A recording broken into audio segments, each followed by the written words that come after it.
पिछले सेशंस में हमने मोशन का बेसिक इंट्रो समझा था। आज हम बात करेंगे यूनिफॉर्म और नॉन यूनिफॉर्म मोशन के बारे में। अगर डिस्टेंस और स्पीड के बेसिस पर बात करें तो मोशन बेसिकली टू टाइप्स के होते हैं। पहला आता है हमारा uniform motion and the next one is non uniform motion. First of all we need to understand what is uniform motion. Suppose यहाँ कोई ऑब्जेक्ट है पोजीशन ए पे, अब वो 1 सेकेंड में पोजीशन बी तक पहुँचता है जो कि 2 मीटर की दूरी पे। तो इसका मतलब हुआ ए से बी जाने तक में वो 1 सेकेंड में 2 मीटर डिस्टेंस कवर कर रहा है। फिर वो बी से सी गया अगले 1 सेकेंड में, तो फिर वो 2 मीटर का डिस्टेंस ट्रैवल किया। फिर सी से वो डी गया, फिर उसको 1 सेकेंड का टाइम लगा और फिर उसने 2 मीटर का डिस्टेंस ट्रैवल किया। तो यहाँ पर इक्वल इंटरवल ऑफ टाइम पे वो ऑब्जेक्ट इक्वल डिस्टेंस ट्रैवल कर रहा है। तो इसी को हम कहते हैं यूनिफॉर्म मोशन, यानी वो मोशन यूनिफॉर्मली चल रहा है।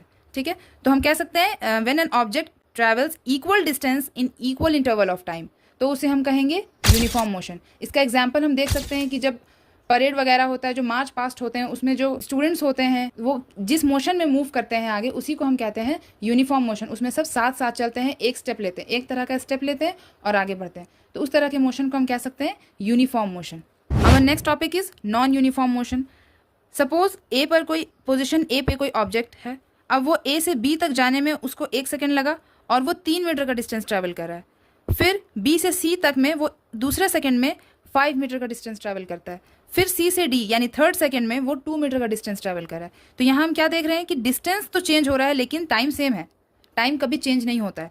तो वो हर सेकेंड अनइक्वल डिस्टेंस ट्रैवल कर रहा है। ठीक है, तो जब भी कोई object equal interval of time पे अनइक्वल डिस्टेंस ट्रैवल करे तो उसे हम कहते हैं नॉन यूनिफॉर्म मोशन। तो हम कह सकते हैं when an object travels unequal distance in equal interval of time then the object is said to be in non uniform motion.